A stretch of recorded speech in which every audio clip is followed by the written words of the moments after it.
Hey,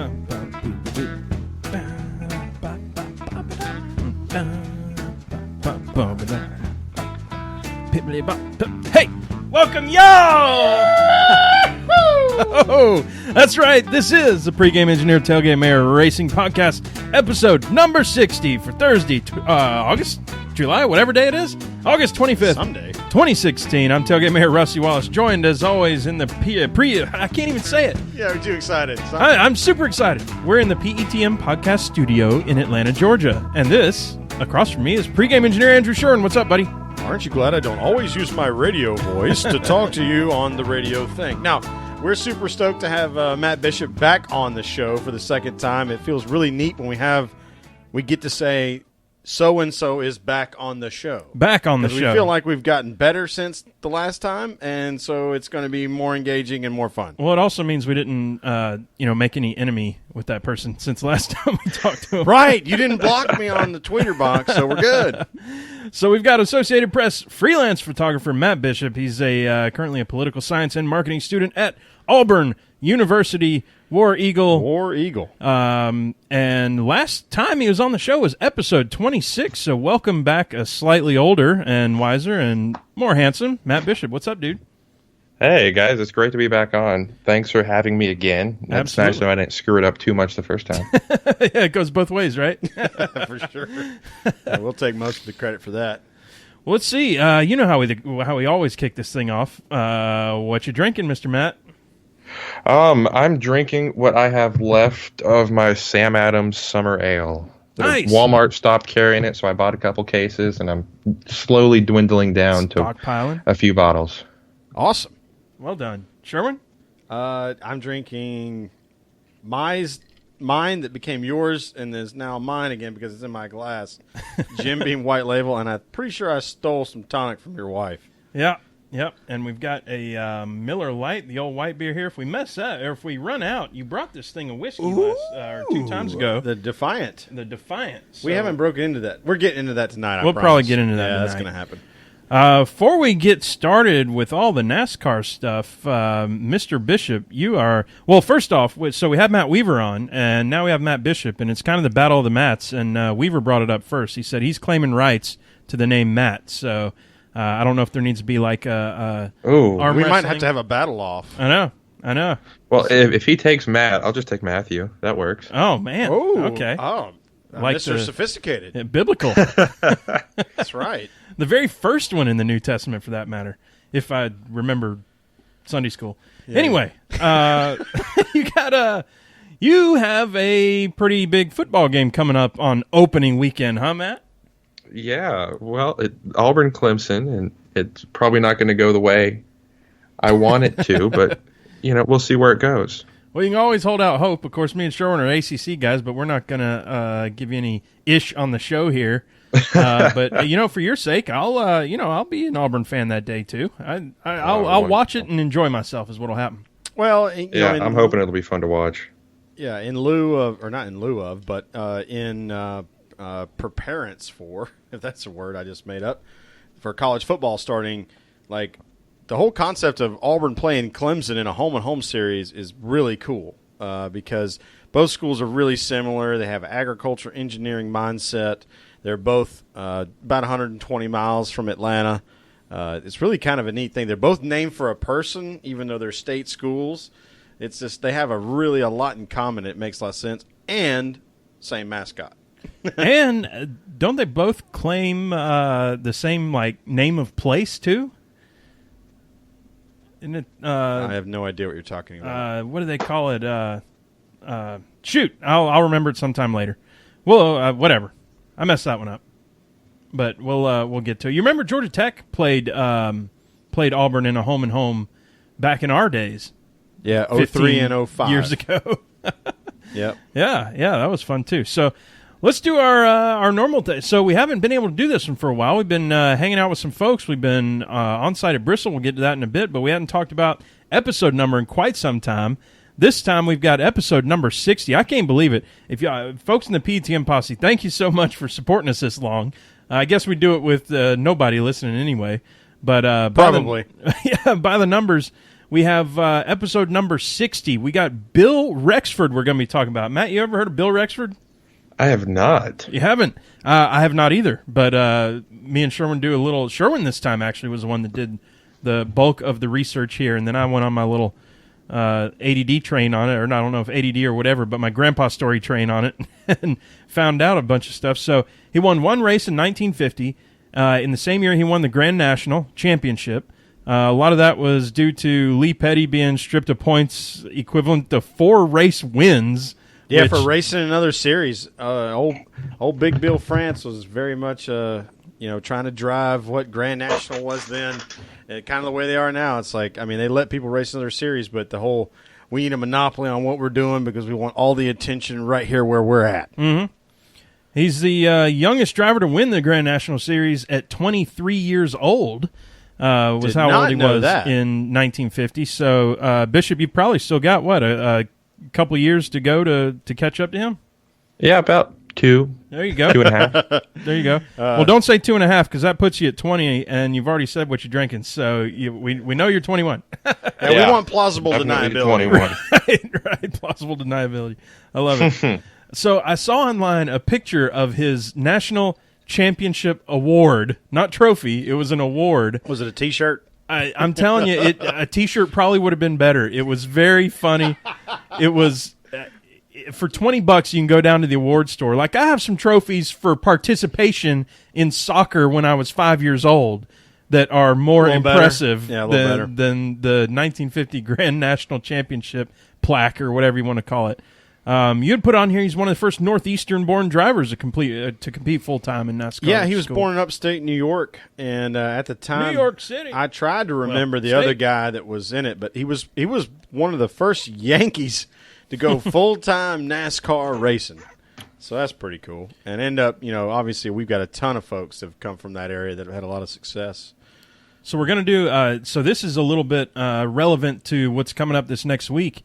Is he was in the inaugural Southern 500 race at Darlington. Nuh-uh. He was. He finished 4th place, top 5 How about in the that for inaugural. accidental trivia? Now, we'll play a little game here. Matt Bishop, guess how many drivers started in that race? I want to say somewhere around 50. All right, Sherwin? 82. 75 cars. I knew it was a bunch. It's ridiculous. Oh, yeah. On that track, a mile and a third deal, 75 cars. They started 3 wide, 25 rows deep. Sherwin's going to spit his drink out. And to finish 4th out of that, holy crap. So that was really cool. He died in 1994 at the age of 67. So hats off. Boy, he left us a little early, I reckon. Drinks raised. Yeah. I hope I can make it a little past that, but we'll see. So drinks raised and cheers. Yeah, to old cheers. Bill Rexford. That was a great pull, dude. Cheers. So quick update on the PETM podcast. Well, did we say that he was the only one that's ever won a cup race in the 60, by the way? Cup races. Oh, yeah. The 60 cars only won one cup race, and it was Bill. That's awesome. And that was in 1950. The whole thing started in 1949 was the first one. Right. So. Yeah.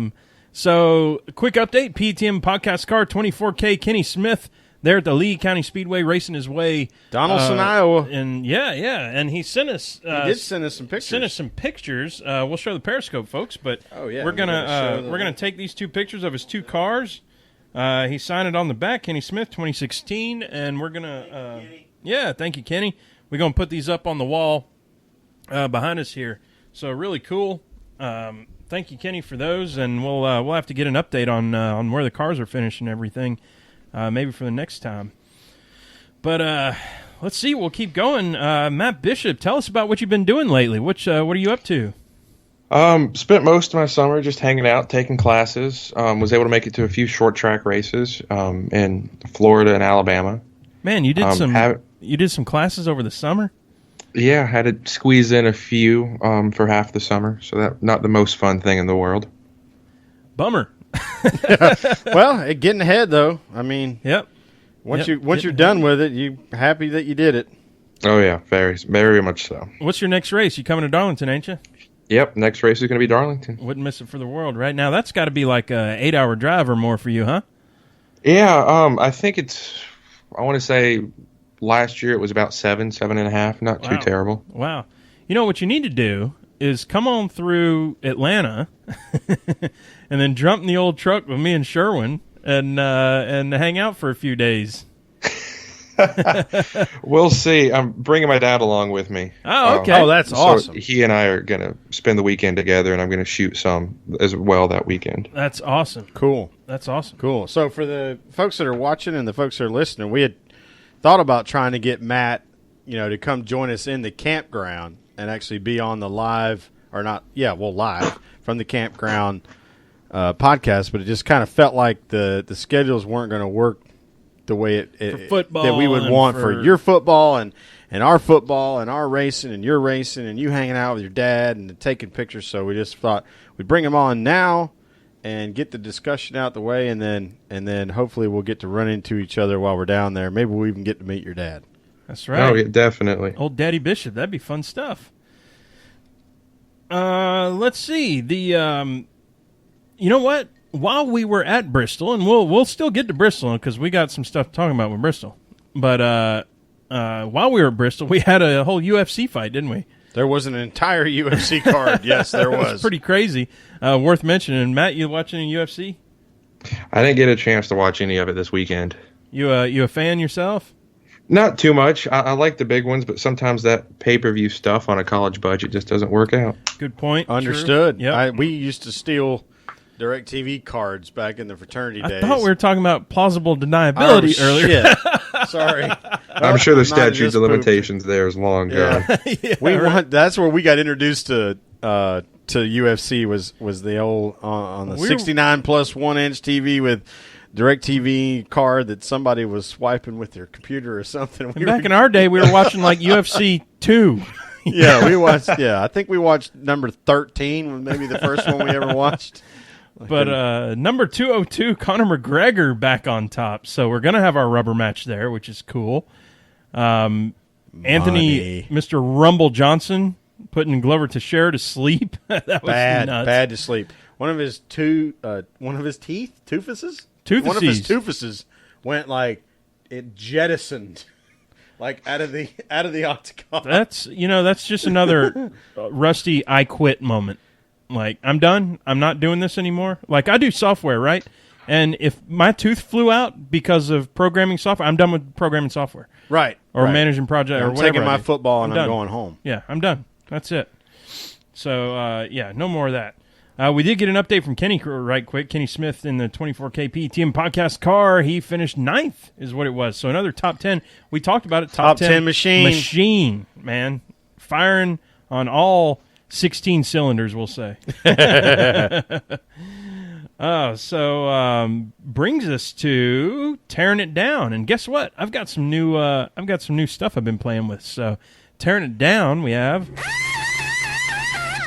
Check it out. Sweet. Yeah, I got some taking it apart. That's right. We have some sound effects now, which is totally new for us. For tearing it down. So I've got some for gassing it up. We'll get there in a minute. But speaking of tearing it down, so this is where we're talking about Bristol. And speaking of tearing it down, my truck kind of had a little tear down there. I posted We had an issue. Well, I posted. You had an issue. I had an issue. I was riding the passenger seat. Yeah, Sherwin had an issue finishing all the beer, but true. But tearing it down, my truck suffered a the first thing was that the taillight assembly was shorted, and so it was acting a fool. It was dinging. So we're driving down the road. We're in like Franklin, North Carolina, and my truck's just going ding, ding, ding. Ding, ding, ding, ding, ding, ding, ding. I'm like, ding, ding. Sherman's going, everything, should we be? I'm like, no, it's all good. Whatever. It's just a lamp out. We're fine.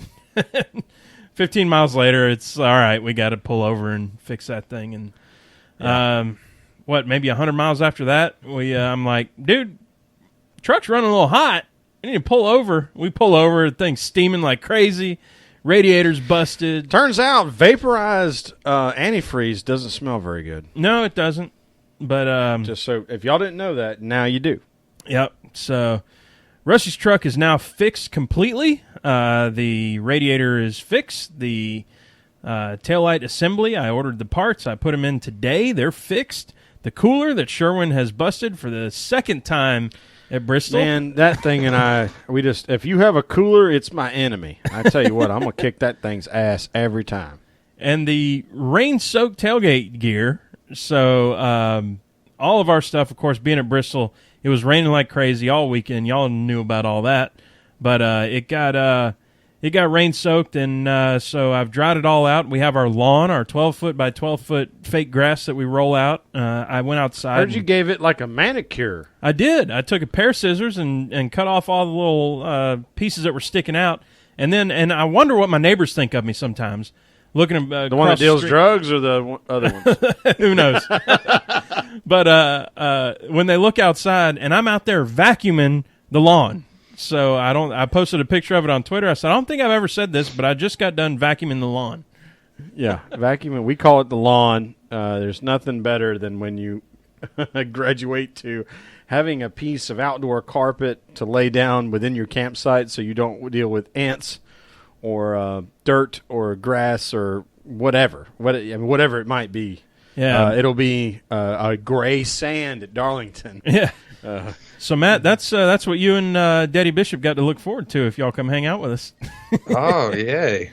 Yeah. They may have to get an extra. Always love some nice fake grass. Roll out the green carpet for right you. now. We'll roll out the lawn, and maybe we'll get something going in the old red egg. Yes, the sir. Red egg. Yes, sir. Kamado Joe from 1972, but still works real good. Well, we did get to watch one race. We talked about the Xfinity race on the last podcast. Really apparently. good race. we had a few right before we did that podcast, but we got accused of having race. a couple of cold pops before that one. Well, that'll happen. But the rest of the race. So let's talk about that. Let's talk about the Cup race. Of course, me and you had to leave, unfortunately, before the Cup race happened. But the basically saw its entirety on the TV, though. Right. So, we watched the first 38 laps live. We sure did. We saw every bit of the first 38 and laps. I'll tell you this, they were good 38 laps. That was pretty so racy. Exciting. That was pretty fun. racy. That was fun. But bottom line was definitely in. Yeah, so Mr. Bishop, talk to us about that bottom line. Did you watch a race? Yeah, I did. I was able to catch the most part of both the Xfinity and the Cup races. Talk to us about that VHT. What do you think? I liked it. I thought it was a good way to throw a little bit of a wrench into what we've been seeing at Bristol. I don't think Bristol has been bad the last couple of years, but I always think we can try to work to get the racing better, and I think changing the tracks and looking at the racetrack itself is something that hadn't really been discussed and really looked at until this past weekend at Bristol. And I think that VHT did a really, really good job at making it a definite two-lane racetrack. And I think we'll probably see it again. Probably not anymore this year, but I bet we see it at a few other racetracks next year. Ooh. I think we've got maybe some commentary a little bit later about that. We can do it now. I have an opinion. I think we're going to see it at Richmond, to be honest, being a one-groove track and as much positive impact as the drivers thought it had. I wouldn't be shocked at all if we saw it at Richmond in 3 weeks? Mm-hmm. Yep, and we were talking with Tommy Joe Martins while we were live at Bristol and talking about how I was amazed just watching the trucks go around when I finally got it on my TV. Actually, it was on my phone. And I was like, I can't believe how these guys are hooking up on the bottom. Like, they're just turning dimes. It was crazy. So, Matt, what other did you have some other tracks in mind? You think they might run that same stuff? I've thought of a few, but I would be surprised if we see it this year, because NASCAR has always been hesitant to change things dramatically this late in the season. Mm-hmm. You'll see them run an aero package one-off at a Michigan or a Darlington like we saw last year, and we're going to see again this weekend at Michigan. But going past that, really, and especially at Richmond and how much it's going to impact the chase, I'd be surprised if we see anything. But I think tracks like Richmond, Dover, especially next year, are going to be two prime candidates to have that VHT put on it. Yeah, well, any place that's got a little bit of concrete is certainly going to be in play.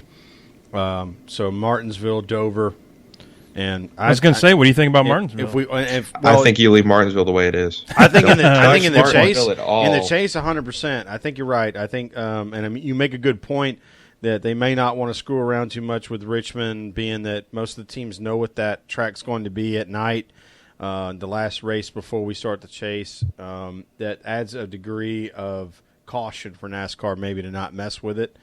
But I think as well as that day race was at Richmond with 3 different grooves, boy, that's tough to say don't do it because, I mean, you either run that race in the day or you put the daggum snot down.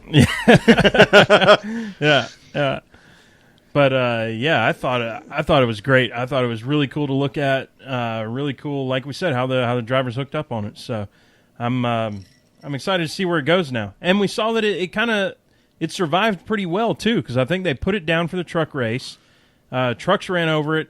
You put it down 3 times. Monsoon comes down and all that. And then did they put it down before the Xfinity? Yep, they put it down again before the Xfinity Which race. goes to show you then, too, that they can put it down in a jiffy. You know, it ain't like it's some super, precision process. You just kind of go out there and right. Now it's there, I guess. I don't know. I'm no materials science engineer like you are. I need to study about it more just so I can speak intelligently. I mean, I think I know what it is, but yeah, I mean, it's it kind of feels like something they're either rolling on or they're spraying on. My guess is as thick as it probably is, they're probably rolling it on. So, yeah, cool stuff. I'm excited to see where it goes. We've got Matt. Did you hear about Dale Jr.? Of course you did. You follow. Yeah. Probably closer than we do. What do you think? Let's say it this way. No, let's go more extreme. Is he going to race again this year? I want to say yes, because I think the sport is better with Dale Jr. in it. Mm-hmm. But 100% agree on the sport's better with him in it. I think we've seen it now for, I don't know off the top of my head, but I think it's at least 4 weeks. And now add 2 on top of that he's going to be out of that race car. I think at this point it's better for him, and this is just my, I don't know anything about what's going on other than what I've read. Mm-hmm. I think it's going to be better for him to take the rest of the year off and get to 100%, and then if he can get back into the car in February, because I don't think there's any point in trying to risk getting in the car early when your season's pretty much over at this point because you've missed this many races. I think if he takes the rest of the year off, make sure he's healthy and comes back better than ever next year. So I actually thought about this for a while today, and here's where I'm at on it is, so I think we maybe jumped the gun. He's going to miss the next 2 races. We've got Bowman next. Who's next? Alex is in the car this weekend. Alex in Michigan, and then we got Jeff Gordon coming back, so we'll get to see him again, maybe, with all the rain gods we were excited. I mean, excited for all of the right reasons on the side of the line of we're not happy Dale Jr. is out of the car, but we were stoked to see potentially Jeff Gordon's last race at Bristol. We thought we saw last race year. ever, yeah, or last race ever. We feel like we have a potential in you two and you and your dad to see the last race. We get a rain check at Darlington and all that Gordon stuff. Get a rain check on that, and like that was one of the things I thought about on the way home that made me kind of sad. It was like we're not going to get to see Jeff potentially race his last race, his official last race. Yeah. And now we know we're going to get another shot, but it's so weird to be happy about that when you're like the sport needs Dale Jr. But I need Dale Jr. to be healthy. So here's what I was thinking. So far, every time that he hasn't raced, it's been because his doctor said we're not clearing you to race yet. He has not yet gotten to the point where they say you are clear to race, and then it's up to him, right? So up to this point, it hadn't been up to him. Yeah. So it's a matter of if his doctors say you can come back, then what's going to happen? Okay, well, if they don't say see, we can't really predict what they're going to say. So if his doctors keep saying you can't go back all the way to the end of the season, then of course he doesn't race this season. That's, a given. That does make it rather simple. Right. But if they do say he can come back, then he has to start thinking. And I think if they say at Talladega, the week before Talladega, you're good to go, I don't think he races Talladega. But I'm thinking, my money's on, any other race that they say you can come back, he's coming back this year. What do you think? Yeah, I still think it. I think with as long as he's been out, it's obviously something major that they're having to deal with and that he's having to deal with and work through. Yeah. And I think when it's something that big, it's a good idea to just take the time off and make sure, without a doubt, you're good to go 100%. And it also gives you time in the off season to jump in a super late model and go test somewhere. Because being out of the car for this long, plus another 2 weeks on top of that, that's a while for these guys to be out and sitting on the sidelines. And he's already said that when he comes back, he hopes to test. And I think the more time he can get behind the wheel before he gets back in, to the Sprint Cup Series, the better. Yeah, I agree 100%. We saw Weaver post on Twitter today that he had taken 2 or 3 days off of biking, and it was killing him to get back out there and ride it. Yeah. And that's just riding a bike, and that doesn't matter. That's not a race. That's just using muscles and doing the thing. And we know that being in a race car is extremely stressful. So the longer he's out, the more you lose that fast twitch relationship between muscle memory and mental control. Well, and then all that again, stuff. Jeff Gordon has the best average finish of all Hendrick drivers since he's been back racing again. And further proof of how much Hendrick sucks. Well, and how awesome Jeff Gordon is at racing car. I mean, it's not like I'm a Jeff Gordon. I don't have a Jeff Gordon hat, shirt, or anything. But if you looked at the thing, I mean, if Jimmy Johnson doesn't finish DFL at Martin at Watkins Glen, then he's 25 points ahead of everybody else. Sure. So, but that was an interesting. But stat it was that an interesting stat. Yeah. It was eye opening. Yeah. That you had Jeff, Jimmy, and Casey all right there, like 98, 99 points, and Chase only about 10 off from that. And it just proof that, and it was like I think it took an average finish of about 24 to make those points. It shows how Hendrick right now, late in the season, is just they ain't there. They are not there. No. We'll see if they can hook it up by the end. We've talked about it a couple podcasts in a row, but that's my thought with Dale Jr. is I think he comes back, and again, it's a matter of we need to hear when his doctors say yes, because we haven't heard that yet. And when his doctors say yes, then it's on Dale Jr., and then my position is he comes back. Well, to your point and to Matt's point, Junior's already said he wants to race a late model. It wouldn't shock me at all for him to say, doctor's cleared, we're going to spend the next 3 days at Myrtle Beach, and I'm going to run this late model until I figure out whether my brain works or not. Myrtle Beach sells out practice days on Wednesday at 6 a.m. Right. I'm sure it'll be closed initially, but yeah, I mean, they could. They would. Myrtle Beach announces they're selling beer on a Tuesday afternoon. Yeah, somehow. Sherwin, you wrote a little bit of a, and I'll give you this soapbox. You called it the third law, action reaction. Talk to us about it. Oh yeah, I wanted to, further inject the nerddom into our podcast because that's what we are. The third law is Newton's third law of physics, and that for every action there's an equal and opposite reaction. And I didn't necessarily want to get scientific with it. The notes I wrote were more about karma. Keep going. With Kyle Busch showing up Friday night and saying that the Xfinity race was fixing to be the Kyle Busch show, and he goofs up and gets himself wrecked. And I think most people would agree, as long as you're not a Kyle Busch fan, that was probably his fault. And then his team decides to go scampy on rear end mountain brackets, and he breaks apart in the rear end and wrecks again on Sunday. And he was not a happy camper. Do we call it NASCarma? So is that NASCarma? Yeah. Do we need to create a hashtag? What do you think, Bishop? Just a sour weekend, or what's the story? I think it's just when you see it on a regular basis with Kyle Busch. When things are going well, he's in a great mood, and he's jumping out of cars to go sign autographs for people. But then when he has a bad day, he won't talk to anybody and is always just sour about it. And I think it's just your typical Kyle Busch. Well, that's a good point, because we talked about it on the podcast a couple times. Just a matter of we thought it was so cool that he jumps out of his car, signs the girl's hat, jumps out and signs that trailer sticker that the dude had. That was cool as hell. Yeah, and you got to love the guy for that stuff. And then he turns around and kind of a sourpuss, and you're kind of going, "Oh, come on, dude! What happened to the guy that's doing all that other stuff? That's way more fun. Even if you're not doing great, it's way more fun to have I think fun Kyle Busch is fun, just the way that like Angry Tony is fun.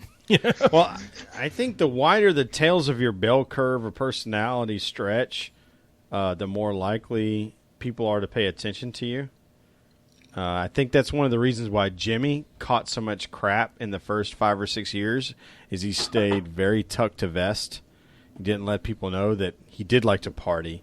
He does like to have a good time and all that stuff. And while he, he'll get a little bit spicy on the radio with Chad, he doesn't really let that carry over into an interview. He really tones it down for an interview. Yeah. But outside of that, everybody says, yeah, if you want, there's a couple, 3 or 4 guys you want to party with, and it's like it's Clint Boyer, it's Dale Jr., it's Elliott Sadler, and like Jimmy Johnson, The sleeper. the sleeper. Yeah, and so I mean, I think so. The reason why people like Kyle Busch is all the positive stuff. The reason why they hate him is all the stuff we saw this past weekend.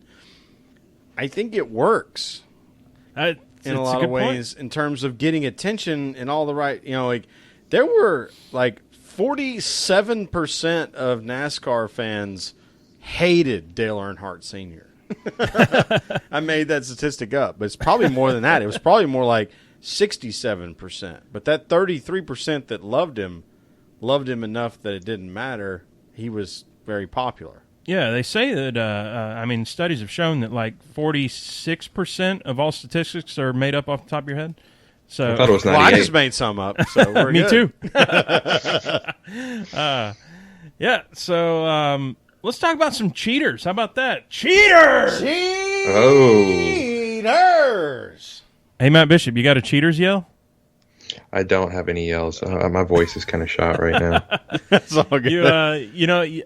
I would love for you to bring the cheaters yell to the Auburn Clemson game. And I'm talking about, not that I'm rooting for this, but if Auburn's down by 40 points in the fourth quarter and Clemson just barely goes a false start, I want you to be yelling cheaters at the top of your lungs. At the top of your lungs. Cheaters, dirty players, go back to Clemson, South Carolina, trash, blah, blah, blah. I'm not saying take them to Grady, amputate at the neck. Oh, yeah, all that stuff. Yeah. We got a few other nice little dirty sayings in the student section that we like to you make known. Speaking of Kyle Busch, cheaters, he doesn't get to select his pit stall next week. Why is that, Sherwin? Failed laser inspection like 75 times in a row. Actually, I think it was only 5. But, when you're a repeat offender on laser inspection, you will eventually accrue a penalty that matters. And pit box at any race matters. Pit box at a fast track matters a lot. Well, that's like the Chinese water torture thing, right? Like, if you just keep prodding or if you just keep dropping the drops of water on that, they're finally like, all right, that's it. We're done. You can't pick your pit stall.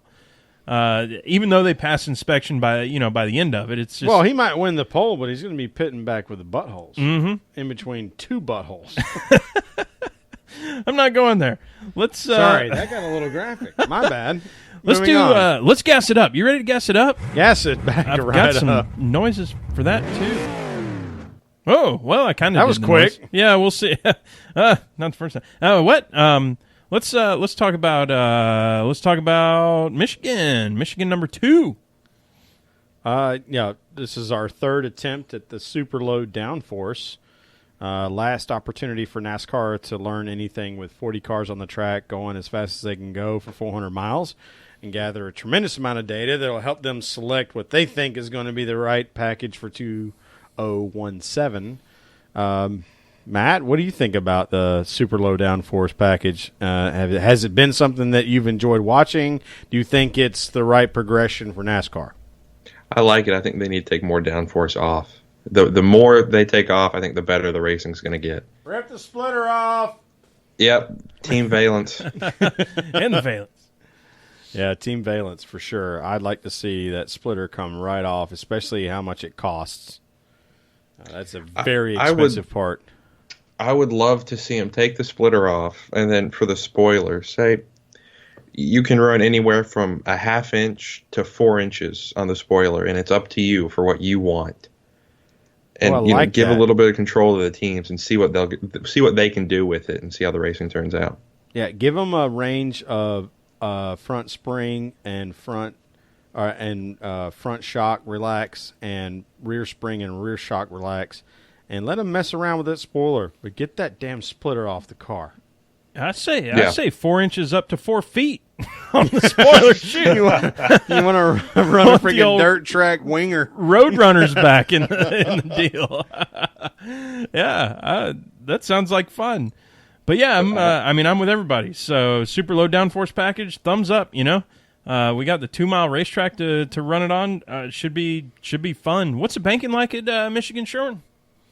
I believe it's 21 degrees. Matt maybe knows better. I don't know. It's somewhere around 21, 23, I believe. Yeah, and it's a big sweeping D oval. It's a track that we go to that we often will do the whole let's change right sides and not lefts, or 160 laps in we'll change left sides and not rights. The thing is we're so scared at those speeds of bringing a soft tire and somebody smoking the wall that we bring a hard tire and we introduce the fuel mileage, which, fuel mileage is fine as long as somebody runs out of fuel. Like if we spend 60 laps talking about people saving fuel and nobody runs out of fuel, then I get pissed. Right.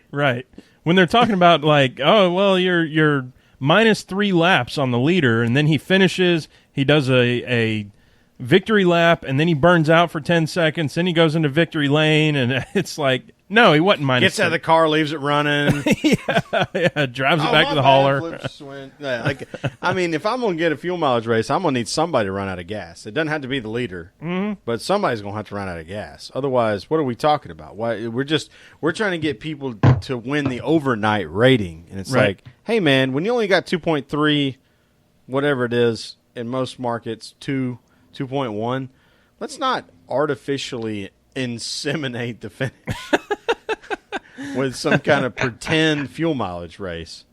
What do you think of fuel mileage there, Bishop?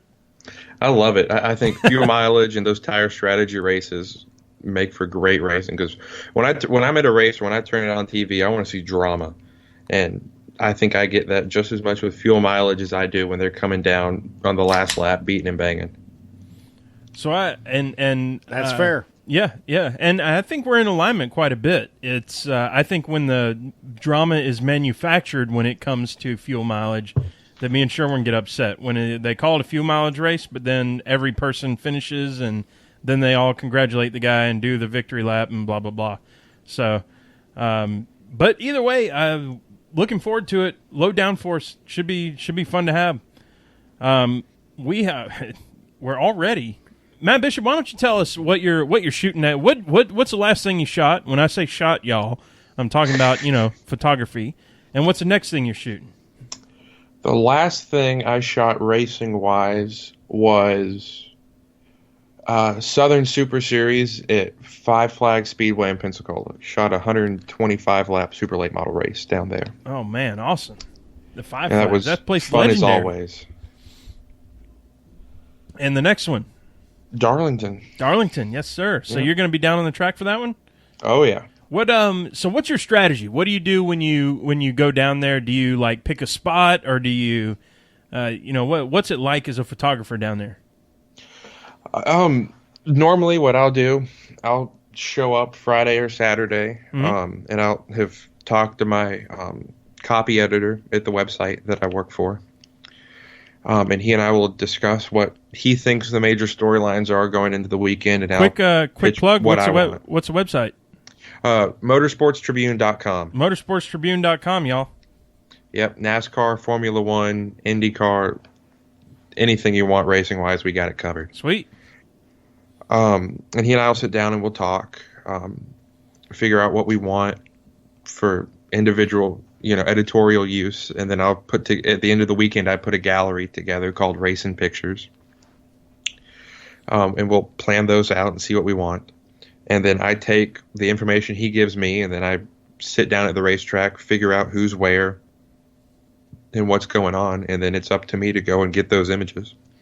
So I'll if he gives me a list of 10 names during 2 practice sessions in qualifying, I'll go out and get shots of the cars, the driver getting in and out of the cars, talking to the team, whatever the driver's doing, and just follow them. And then also any other storylines that just pop up throughout the weekend.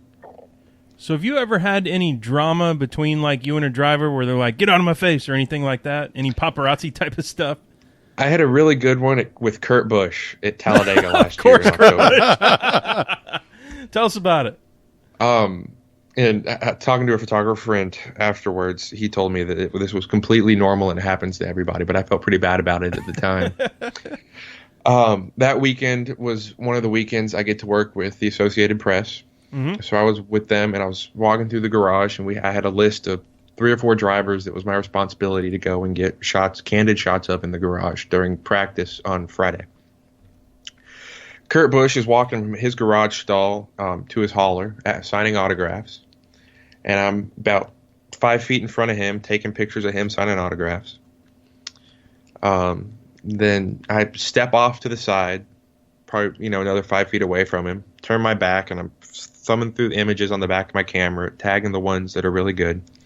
And all of a sudden he bumps into me. And he says, "What the bleep are you doing in my way?"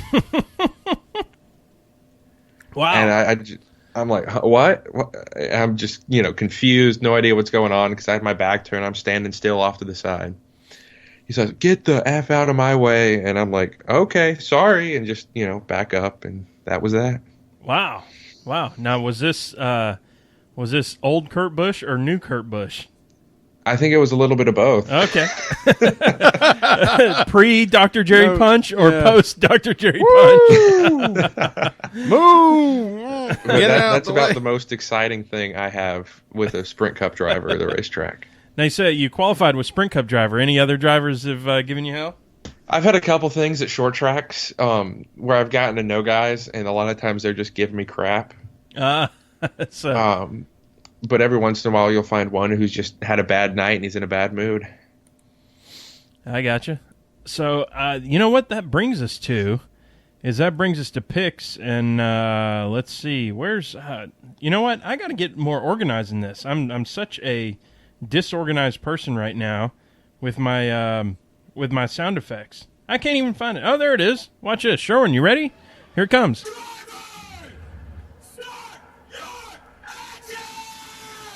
I think that was really weak too. So, oh well. Well, it happens. I would say I'll do it. I'll figure it out in post, but I don't really have posts, so I don't care. That's our noise for picks. We're gonna pick, and I don't know. Should we give Matt Bishop the honor of first or last? I don't know which one is Matt. First, clearly first. Which one is more honor, taking first or last pick? Let's make it a challenge. I'll go last. Okay. All right. I'll say this. I was bittersweet. My pick last week for Bristol was Brad Keselowski, and he crashed out. I picked Kansas. He crashed out. Now, my dark horse was Chris Buescher, who ended up, I believe, had a top 5. Yeah, he finished 4th. So I was very happy about that pick. Who did I pick? Ain't no telling. Probably Chase Elliott. No, I don't know. I'm just giving you hell for picking him every week. I don't know. Actually, I think it was Larson, but I don't remember. I didn't go back and listen recently enough to know. I'm going to pick. Okay, go ahead. I am going 2 weeks in a row. Brad Keselowski. I'm doing it again. He's vengeful now. So. F you. Oh, you were taking it. Damn it. All right. Give me somebody. Who you got? All right. He's thinking. The hamster wheel's turning. Yeah. Well, I'm going Kurt Busch. Kurt Busch. Okay. Yeah, I'm going Kurt. Okay. Mr. Matt Bishop, it's up to you. Don't pick get out of my effing way, Kurt Busch. Seats taken. I'm going to go with Joey Logano. Went there in June and just absolutely smoked him all day. Truth. That is very true. Hashtag TROF. Or TROOF, something like that. You can't even spell the misspelling. No, can't do it. Oh, that happens. So there you go. Matt Bishop's probably going to kill us on that one. So we'll have to have you on next week somehow to give your pick. if Joey Logano wins, then you got to give us a soundbite of who your pick next week is, right? All right, I sure will. Sounds good. We got some mail reaching in the old mailbag. We sure did. And you know what's funny is that since Matt Bishop told us that he'd be on the entire show here, then he has to answer the strange with Stang. We'll get to that. Matt, do you know what that is? I do not. Okay, well we'll clue you in. We'll fill you in just a moment. So we have one question from NASCAR Nut at a NASCAR Nut 29. He asks, "How did the food?" He asked two questions. How did the food turn out with the official PETM smoking device? So if y'all don't know, Sherwin came across pretty much a Komodo Joe / Big Green Egg that's kind of somewhat portable. I'd say it weighs probably 150 pounds or so. Every bit of it. Yep, and we take that to the race. We took that to the race for its inaugural run. And sure, test run. The test run, and I got to tell y'all, that is as important as any one piece of thing that we've ever bought for the tailgate. That's as important as the tent. How about that? It's close. Like it's the close. tent that we sleep in, not the tent that we're under when we're hanging out. The canopy, yeah. I mean, the canopy was pretty key. The lawn is really awesome. The tables are great to have. The coolers hold the beer, but the dadgum Komodo Joe Big Green. Well, being able to walk away from it for like 4 hours and let it just do its deal. Well, so we did two things on it. First thing we did was steaks. We had filet mignon for lunch. Filet on Friday night. No, for lunch. We had fat ass pizza on Friday night. We pushed it. We had fat ass pizza on Friday night. We pushed the fillets to lunch. We had filet mignon for lunch out of nowhere, and then let the coals die down. Rare side of medium rare. Which, by the way, that thing holds heat so well that it took us like an hour. No, it took us 2.5 hours for the coals to get down. Spray water in the damn. We were spraying water. We were opening up. We were closing off all the valves and everything, and then we put the pork on it. Let the pork smoke on a combination of some perfect trio of wood that we had: mesquite and hickory and applewood. Yep. And boy, howdy, that came out marvelous. Money. So how did the inaugural official PETM smoking device turn out? Amazing. It was awesome. It was really good. It was awesome. It was really good. Totally worth any amount of effort to get it there, for sure. So the second question that NASCAR Net asked, what was your favorite Bristol moment from the weekend? I think our answer is going to be the same, but I'll give you the spotlight, Sherwin. I'm going to go first. I think hanging out under the canopy at the Bruton Smith building with NASCAR Chasm and his wife, I thought that was pretty damn cool. And Carlton. _Carlton. Yeah, @_Carlton. Hanging out with those folks and what was the guy that John Payne. Jeff Gluck was hanging out with us. John Payne from the Bristol Fan Advisory Board, fellow Bristol Fan Advisory Board member. Had a great time just sort of chilling out, last 25 or 30 minutes before everybody dispersed while that one little burst of storm hit. Yep. So, yeah, totally agree. And that's why I said I knew we'd say the same thing. The tweet up, the meetup tweet up thing that Jeff Gluck and Bob Pockris always host.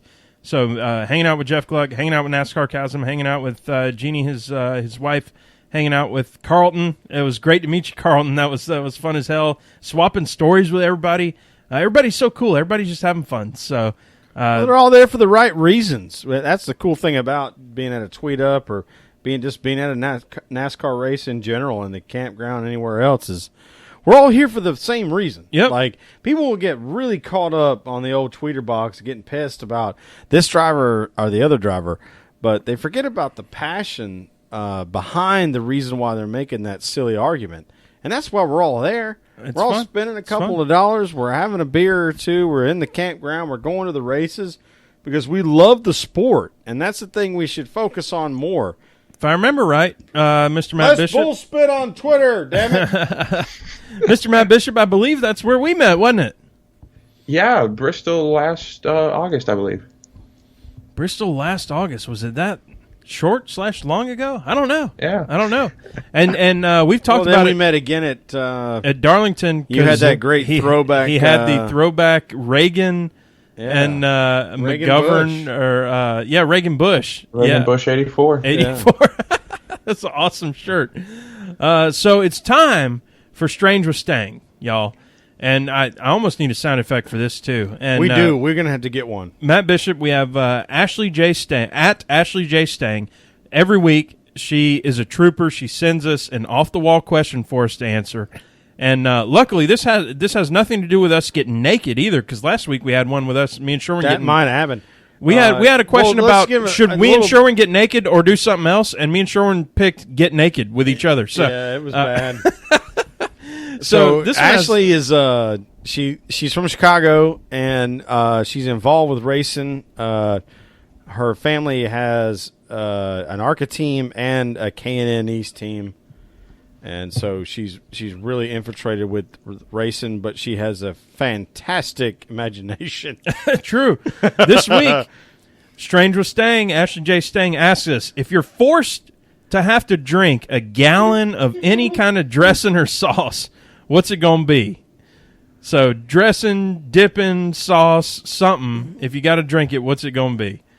And I gave some thought to this, and Matt Bishop, you just got hit with it, and Sherwin Bishop's probably going to have to go first on this one. Bishop, you're All up right. first, man. I'm going to go with barbecue sauce. Barbecue sauce. And so we weren't given a period of time to have to consume a gallon, but drinking a gallon of barbecue sauce feels like it would take quite a while. Oh, yeah. I mean, hey, if I don't have the time, I can do a few chicken wings and take my time with it. Sure. Well, sure, if you got a chaser or something like that. Yeah. Sherwin, what you think? Well, here's what I want to say. When I read the DM that Ashley sent us, I almost barfed a little bit. Well, I thought about my it. mouth kind of I did the had same. that bile kind of like almost a volcanic reaction. We say but not your quite. teeth were sweating. My teeth. That's what we say. My teeth were sweating. That's what we say in the South. Teeth were sweating. And when she said dippings is okay, I feel like I'm cheating. Mm-hmm. But I think what I would say is if I had to do this, I'm going to drink a gallon of marinara. Ooh, okay. Yeah, that's where I'm at. That's a good. That's not a bad. Like it's dipping for like them cheese butt plug things, right? The old cheese sticks, the mozzarella sticks. Yeah, the mozzarella sticks are good as hell. You don't poop for like 4 days after you eat those, y'all. Well, it's all right. So for me, here's the thing.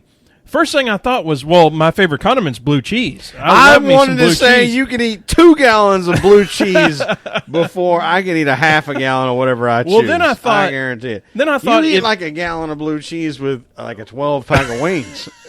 So I was sitting there thinking about it, and then I thought, well, if you put a gallon of blue cheese in front of me, just big old chunky ass blue cheese, I'm gonna barf in the first right now. in the first half cup. I'm gonna barf just thinking about the rest of the blue cheese. And it's not that I'm copying here, but I thought long and hard, and I thought, well, probably the best thing is don't give me no KC Masterpiece. I don't want no sweet stuff. God, but if a lot of sugar, you would die. Probably. Right. You'd probably But die. if you give me a smoky, savory, like Mr. Bishop said, and I'm impressed, Matt Bishop, that you're able to come up with that in well, if you that split quick it an with like answer. a half a gallon of Jim Beam, you'd probably be all right. Well, and that's what I was going to say. There we go. Any good barbecue sauce is going to be cut with half liquor, so now I'm just drinking. Yeah. Right? Well, I don't know how to make a barbecue sauce without cutting it with liquor. So now I'm just getting drunk. It just kind of tastes savory instead of, sweet or mix or whatever. So I'm with you, Mr. Matt Bishop. I'm going to say barbecue sauce, but it ain't no store-bought stuff. It's mostly liquor plus a little bit of I don't know, ketchup or something. Yeah. I guess. A little liquor, a little mustard, a little bit of homegrown. What is the one we like? Williams Brothers is really good. Yeah, that's good stuff. Or some mustard sauce, some vinegar sauce, something like that. Yeah. But yeah. So basically, Ashley, what we're telling you is that question sucked in Nope. terms of what the That was- result might end up being. well, true. The discussion true. is hilarious. Right. I would yak. Because again, that was my first thought. Was I'm definitely gonna was yak. I love blue cheese, and then I thought if I looked at a gallon of blue cheese, knowing that I had You'd to never drink eat it again. No, I would yak my you'd brains never out. eat it. All right, next week, y'all, we're heading to Darlington, and we're going to do it straight from the Darlington Speedway like we did at Bristol. It's going to be a blast. We're going to have fun. We're crushing it. I think it's time to start closing it out, man. Did we get all of it in already? We got it all in. I got some shout-outs. I wanted to give a couple of shout-outs. Give a couple shout-outs before we hit the long mark here. Outside of the box shout-outs. I want to shout shout out to Mr. R at Rosa3740. Thanks for following. Thanks for participating in the conversation. Appreciate it. I want to shout out to Trisha Westfall at Trisha R. Westfall. She shared a blog about her dealings with anxiety, trying to be starting a career in motorsports as a public relations agent. It's called Typically Trish. If you just Google Typically Trish, you'll find that. And we want to definitely shout out to Jessica Tow, or T-O-W, at JESS_TATOW. Obviously, whatever she's got to offer certainly distracted Matt Weaver from hanging out with us at the Tweet Up. So, whatever you got going on, Jessica, you're doing it right. You're doing it right. Thumbs up Mr. to Matt you. Bishop, can't thank you enough for hanging out with us all podcasts long. You're our first guest to complete the entire run from start to finish and answer the strange with staying. Thanks for hanging out, and tell us what you want to promote here. Or don't tell us nothing. Did we lose you? Matthew, did we lose you? It's Matt Bishop, y'all. Oh, we want to thank you for hanging out. And maybe I mashed the wrong button somewhere. But, oh well. Gosh. Matt Bishop, he talked about his website earlier, and I done forgot what it was. Do you remember, Sherman? No. No, that'll happen. We'll He was supposed to be here to do that for us. I know, right? That was the whole point. We got hung up on. What the hell? Oh, man. We'll never talk to him again. Anyway, thank y'all for joining. We'll talk to you next week from the campground in Darlington. Jelly Bean Closeout Challenge? It's time to we better stuff them quick. Yep, give it here. I already been farting over here with the gag. Yep, I'm doing a gag fart. Jelly Bean Closeout Challenge, y'all. I'm Tailgate Mayor Rusty Wallace. I'm pretty fucking excited y'all were here. At Redneck Tailgate Mayors. Follow us, PETMpodcast.com, at PETM Podcast on Twitter. Sherwin. Andrew Sherwin, pregame ENG. We'll talk to y'all next week. Boom. Shakalaka. Thumbs up.